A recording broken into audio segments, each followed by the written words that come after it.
지방 어느 고등학교에서 있었던 일입니다. 한 학생이 공부를 점점 잘해지고 있습니다. 평소에는 그렇게 잘하지 못한 공부였는데 졸업 때에는 전체에 1위에 올라서 서울대학교 법대에 합격을 했습니다. 이런 대도시도 아니고 지방이라 화제의 주인공이 되어져서 주위의 학생들로부터 많은 질문을 받게 됐습니다. 뿐만 아니라 지방 언론사 기자들이 그에게 물었습니다. 어떻게 공부를 해서 서울대학교 법대에 합격되었느냐 그렇게 물었습니다. 그에 대한 비결이 있다면 좀 가르쳐 달라고 했던 겁니다. 그러자 이 학생은 특별한 비결은 없고 선생님이 시키는 대로 집에 가서 배운 것을 복습했다는 것입니다. 그렇게 말하니까 아니 그것은 다 우리가 아는 얘기고 그것 말고 무슨 비법이 있으면 꼭 알려달라고 하니 이 학생은 반복해서 수업 시간에 선생님이 말해 주는 대로 집에 가서 잊지 않고 복습을 한 것, 그것이 전부라고 말을 하는 겁니다. 그런데 다른 학생들은 그 말을 제대로 못 들었다는 겁니다. 여기에 차이가 있습니다. 오늘 이 공간 속에 함께 있지만은 하나님의 말씀이 들려지는 사람이 있을 뿐만 아니라 들려지지 않는 사람도 있을 수가 있는 것입니다. 똑같은 수업 시간에 다른 학생들은 그것을 제대로 알아들었는데 그런데 그렇게 알아듣지 못한 사람들도 있었다는 겁니다. 그런데 하나님의 말씀이 잘 들려지고요. 공부하는데도 선생님 말씀이 다 잘 들려지는 사람들은요. 선생님이 말씀하시는 대로 집에 가서 복습을 실천했다는 것입니다. 그러니 내일 배울 것에 대해서 궁금해지더라는 겁니다. 자, 그래서 미리 배울 것을 미리 이렇게 좀 듣다 보니까 공부가 되더라는 말입니다. 우리 모두가 학창 시절을 보냈지만은 공부 잘하는 아이는 시험을 보고 나서 시험을 잘 봤느냐고 물으면은 대체로 어렵다고 그렇게 말을 합니다. 그리고 참 조바심을 갖고 고심하는 것을 보게 됩니다. 자, 그런데 다수의 아이들은요, 별 부담 없이 보았다고 그럽니다. 시험 문제가 대체로 그렇고 별 것이 아니라는 겁니다. 그런데 나중에 점수를 받아보면은 그것이 아니라는 겁니다. 제목만 보고 다 아는 것 같이 그렇게 느껴지지만은 사실은 그 내용을 잘 몰랐던 겁니다. 그러나 공부를 잘하는 아이는 수업 시간에요, 질문도 하고 생각을 해보고 또 다시 설명해 달라고 그렇게 선생님에게 질문도 하는 겁니다. 자, 그러나 공부를 잘 못하는 아이는요, 질문이 없느냐고 물으면은 아주 전혀 부담 없이요, 없다고 그렇게 단숨에 답을 하고 있습니다. 뿐만 아니라 시계를 자주 보고 선생님도 힘들 텐데 휴식하지요, 이런 말을 곧잘 하고 그렇게 합니다. 문제는 우리의 신앙도 이런 식의 신앙이 많다는 것입니다. 우선 보면은 공부를 잘하는 것 같지만은 그런데 시험을 쳐보면은 결과는 분명하게 드러나듯이요. 우리도 여러 가지 시련을 겪고 역경을 만나면은요, 신앙이 있고 없고가 분명하게 판단되고 그렇게 하는 겁니다. 평소에 예수님을 잘 아는 것 같이 느껴지는 겁니다.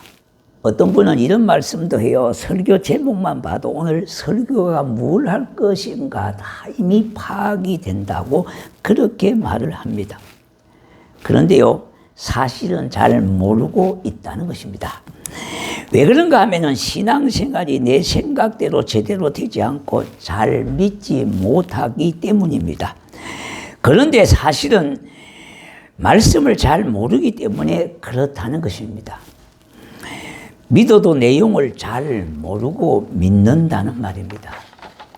우리가 성경을 66권을 이렇게 요약해서 어떤 좀 중요한 주제를 그렇게 말한다면은 예수님이 누구신 것을 성경은 말하고 있습니다. 하나님은 어떤 분인가를 성경은 우리에게 분명하게 말씀하고 있고요. 나는 어떤 존재인 것을 성경을 통해서 해답을 얻을 수가 있다 이 말입니다. 그리고 믿는 자의 삶은 어떤 삶이고 믿는 자는 하나님의 자녀의 자격을 얻었다고 하는 것도 깨닫게 되어지는 겁니다. 뿐만 아니라 하나님 자녀에게 주신 권세는 무엇인지를 또 성경은 말하고 있습니다. 뿐만 아니라 어느 길이 진리인지 어느 것이 옳은 건지를 우리가 잘 모르고 믿기 때문에 성경은 분명히 그 길을 가르쳐주고 있습니다. 다시 말씀드린다면 진리가 어떤 것이 진리인지 어느 길이 옳은 것인지를 가르쳐주고 있다는 말입니다. 자, 그럼 오늘 이 성경 말씀은요, 우리에게 주신 구원에 관한 내용과 구원받은 이후에 성도의 삶에 대해서 기록한 책이 바로 성경이고요. 하나님이 우리에게 주신 선물이라는 겁니다. 자, 그러므로 내용을 바로 아는 것이 중요합니다. 또 그 사실을 바로 믿는 것이 더더욱 중요하다는 말입니다. 성경은 말하기를요, 너희가 믿으면 하나님의 영광을 보게 되리라고 말씀했고요. 그리고 믿으니 주의 역사가 일어나리라고 말씀하고 있습니다. 성경은 뿐만 아니라 하나님의 말씀으로 성령님의 감동으로 되어졌다고 말씀하고 있습니다. 자, 그러므로 모든 선한 일에 유익하고 하나님의 사람으로 온전하게 구비하는 일에 부족함이 없게 하시는 것이 바로 성경 말씀 책입니다. 우리가 말씀을 믿는 것은 그 말씀을 주신 하나님을 믿는 것이고요. 말씀을 붙드는 것은 내가 하나님께 붙잡히는 것입니다. 그럼 하나님을 어떤 하나님으로 믿느냐 하는 것입니다. 출애굽기 3장 14절에 보니까 하나님은 스스로 계시는 분이라고 그랬는데 이 말씀은 하나님은 어떤 사람의 어떤 존재에 도움 없이 스스로 계시는 분이라는 말입니다. 뿐만 아니라 그분은 창조자가 되시고요. 온 우주 만물의 주관자가 되십니다. 그 하나님을 우리는 두렵고 경외하는 마음으로 섬기는 것입니다. 나아가서 예수님은 어떤 분이신가? 바로 저와 여러분의 구원자라고 하시는 말씀입니다. 이것을 분명히 성경은 우리에게 제시하고 있고요. 방향을 가르쳐주고 있고 우리 인생의 목표가 그와 같다고 하는 것을 보여주고 있는 책입니다. 우리에게 구원을 주시기 위하여 예수님은 자신의 몸을 찢으시고 피 한 방울도 남기지 않고 흘려주셨던 것입니다. 이 사실을 믿음으로 받아들이는 겁니다. 그뿐만 아니라 성령님의 역사하심을 내가 지금 믿는 것입니다. 멀리의 믿음의 조상 아브라함을 믿는 것도 중요하고요. 이삭에게 나타났던 하나님도 중요하고 야곱에게 나타나신 하나님의 역사하심도 중요하지만은 그러나 그것보다도 지금 역사하시는 하나님을 믿는 것이 더 중요하다고 그렇게 말씀하고 있는 겁니다. 신앙은요, 현재성이라는 겁니다. 많은 사람들이 지난 과거의 초점을 가지고 신앙생활 하시는 분들이 간간히 많이 있음을 보게 됩니다. 과거에는 잘 믿었다는 것입니다. 악년에는 내가 참 잘 믿었다고 하는 것이 과거에 집착하는 신앙의 이유가 바로 이와 같습니다. 물론 우리가 과거가 없는 현재가 없고요. 현재가 없는 미래가 없듯이요. 과거도 중요하지만은 미래도 중요하지만은 지금 내게 역사하시는 하나님의 은혜가 더 중요하다고 하는 사실을 간과해서는 절대 안 된다고 하는 것입니다. 다시 말씀드린다면요, 과거에서 현재를 뛰어넘어서 미래로 갈 수가 없듯이요. 신앙은 과거, 현재, 미래가 연결되어 있습니다. 요한복음 14장 17절에 보니까 그는 진리의 영이라 세상은 능히 그를 받지 못하나니 이는 그를 보지도 못하고 알지도 못함이라. 그러나 너희는 그를 아나니 그는 너희와 함께 거하시며 또 너희 속에 계시겠습니다. 그렇게 말씀하고 있습니다. 오늘 하나님에 대해서 과거에 역사하시는 하나님을 믿는 그러한 믿음도 중요하다고 했습니다. 그런데 그 하나님은 지금도 나와 함께 계시고 내 속에 계시고 나를 인도해 주시는 성령 하나님으로 역사하고 계심을 믿어야 하시는 겁니다. 그런데 우리는 상상해도 지금 살아 계시고요, 역사하시는 하나님에 대해서는 너무 거리감을 가지고 있는 신앙을 볼 수가 있습니다. 신앙은 과거도 중요하고 현재도 중요합니다. 그러면 과거와 현재에 역사하시는 하나님이라면 앞으로도 그 하나님 미래에도 역사하실 것이라고 하는 것을 믿어야 되지 않겠습니까? 나는 그러면은 누구인가? 나는 하나님의 자녀라고 하는 겁니다. 한마디로 만왕의 왕이신 우리 하나님의 자녀가 되어졌다고 하는 것. 그러니 나는 하나님의 왕자가 되고 하나님의 소유 기업이 되어졌다 이 말입니다. 이 말씀을 중심으로 붙잡으셔야 돼요. 우리가 아이들에게 이런 말을 하잖아요. 다른 아이들을 보고 중심을 제대로 잡으라고 말하지 않습니까? 운동을 할 때도 무슨 말을 할 때도 마음을 가다듬고 중심을 잡아야 한다고 말하는 것과 같습니다. 이 세상은 흔들리는 배와 같습니다. 온통 혼란과 무질서의 공간이 바로 세상이라고 하는 겁니다. 이 세상 속에서 하나님의 말씀으로 우리가 중심을 잡아야 되지 않겠습니까? 그래야 흔들림이 없는 삶을 살 수가 있는 것입니다. 그래서 말씀에 사로잡히는 신앙이 되는 것입니다. 요한복음 16장 33절에 보니까 이것을 너희에게 이르는 것은 너희로 내 안에서 평안을 누리게 하려 함이라. 세상에서는 너희가 환난을 당하나 담대하라. 내가 세상을 이겼노라고 말씀하고 있습니다. 우리 주님은 제자들에게 너희는 마음에 근심하지 말라고 하시면서 환난을 당하나 담대하라고 말씀하시고요. 또 내가 세상을 이겼노라고 말씀하고 있습니다. 우리가 구약 성경에 보면은요, 하나님은 여호수아에게 두려워하지도 말고 떨지도 말고 겁내지도 말라고 했습니다. 자, 이 말씀을 그대로 해보라는 겁니다. 믿어보라는 겁니다. 지금 우리들의 마음이 얼마나 두려운가, 근심에 내몰리고 있습니까? 정말로 내일은 남 모르고 살아가는 삶입니다. 더군다나 장래일을 알 수가 없는 삶의 연속이 바로 인생사가 되겠습니다. 우리가 경제적인 문제뿐만 아니라 군사적으로도요, 남북 간의 긴장의 고조가 점점 높아지고요, 전 세계의 무기의 수요는 점점 확대되고 있습니다. 그러다 보니까 평화를 추구하는 것보다도요, 전쟁을 추구하는 삶을 살고 있다는 겁니다. 그렇게 보니까 우리가 마음의 혼란과 불안을 가지고 살 수밖에 없지 않습니까? 이런 마당에 더더욱 자신이 자신을 믿을 수가 있겠습니까? 그러니 이 세상에 누구를 믿고 살겠습니까? 믿어야 하는데 왜 믿음이 가지 않느냐 이 말입니다. 하나님을 믿어야 하는데 그렇게 믿음이 가지 않는 경우가 있습니다. 그것이 누구의 잘못도 아닙니다. 우리의 인간의 연약함에서 오는 것입니다. 자, 이러한 때에 믿을 이는 우리 하나님 한 분밖에 없습니다.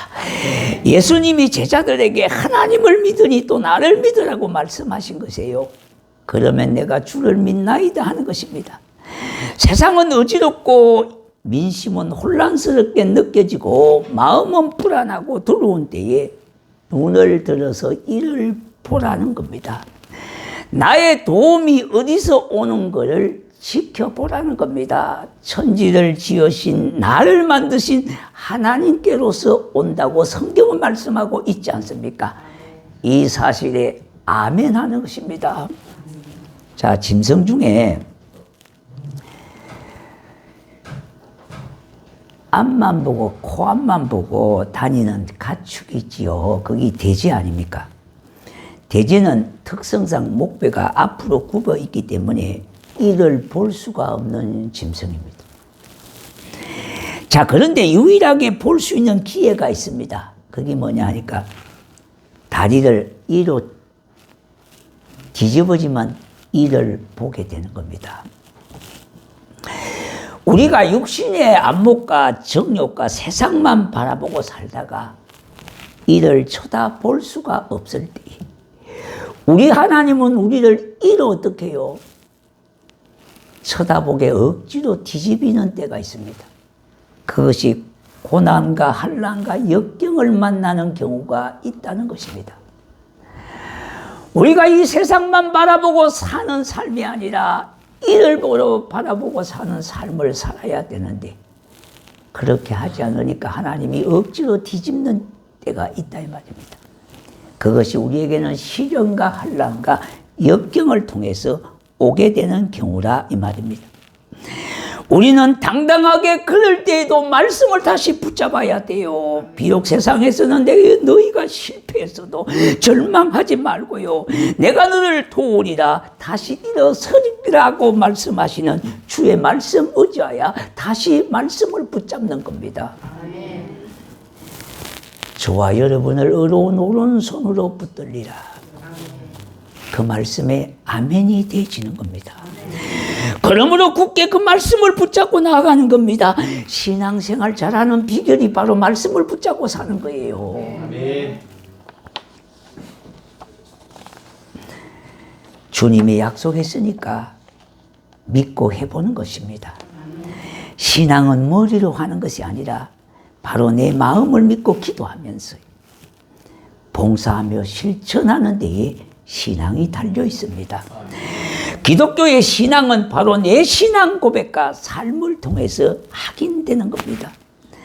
하나님의 사랑은 내가 먼저 하나님을 사랑한 것이 아니라 우리 하나님이 나를 먼저 사랑해 주셨기 때문에 찾아오신 것입니다.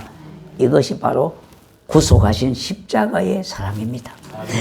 그 사랑을 우리 주님이 몸소 보여주신 겁니다. 자신이 십자가의 제물이 되어 저와 여러분을 위하여 몸을 찢어 나누어 주시고 피 흘려 주셨습니다. 저와 여러분을 위하여 실제적으로 자신을 나누어 주셨다 이 말입니다. 바로 아낌없이 나누어 주시고 베풀어 주신 것입니다. 이것을 믿으라는 겁니다. 그리하면 너와 내 집이 구원을 얻을 것을 말씀하고 있습니다. 신앙은 몸소 실제로 드리는 것입니다. 더군다나 사랑이라고 하는 것은요 너무나 추상적이고 요란한 것이 아닙니다. 바로 섬기고 나누고 싶고 드리고 싶고 용서하고 용납하는 그 마음을 실천하는 것이 바로 사랑입니다. 그러므로 우리 주님은 너희들도 힘써 행하라고 말씀하셨습니다. 그런데 사람들은요 그렇게 하고 싶어도 자신이 부족하고 능력의 한계가 있기 때문에 제대로 하지 못하는 경우가 많습니다. 우리가 남을 사랑한다고 하는 이 마음의 표현이 뭐냐? 기도로부터 시작이 되어지는 겁니다. 내가 너를 사랑하니까 너를 위한 기도가 되고 또 하게 되더라는 겁니다. 신앙은 한마디로 실천력에 달려 있습니다. 그래야 신앙은 진보가 있으며 신앙의 능력이 나타나게 되어지고요. 더욱 성숙한 그리스도인으로 신앙이 성장되어지고 있는 것입니다. 성경 말씀에 그렇게 하라고 했으니 해보는 겁니다. 해보니 되더라는 것입니다. 공부도 선생님이 시키는 대로 하니까 성적이 쑥쑥 올라가더라는 겁니다. 아무것도 해보지 않고는요 아무것도 얻지 못한다는 말이 있습니다. 못한다고 하지 말고 안 된다고 안 하는 것이 아니라 우리 하나님이 해보라고 하셨으니까 해보고 주라고 하시니 나누어 주고 힘쓰고 드리고 하는 것입니다. 또 서로 사랑하라 하셨으니 우리 모두 뜨겁게 사랑의 사람이 되어 보는 겁니다. 이것이 실천적인 사랑이고 실천적인 신앙입니다. 신앙은 실천에 생명력이 있고요, 능력이 나타나고 역사가 일어나고 믿음이 그제야 자라는 겁니다. 우리 모두 이와 같은 믿음으로 실천해 감으로 더 아름다운 신앙으로 더 좋은 교회를 만들어가는 성도가 되기를 소원하면서 여기에 우리가 다짐하고 결단하며 다시금 출발하는 하나님의 교회의 귀한 백성 되시기를 주의 이름으로 축원합니다. 네, 우리 작은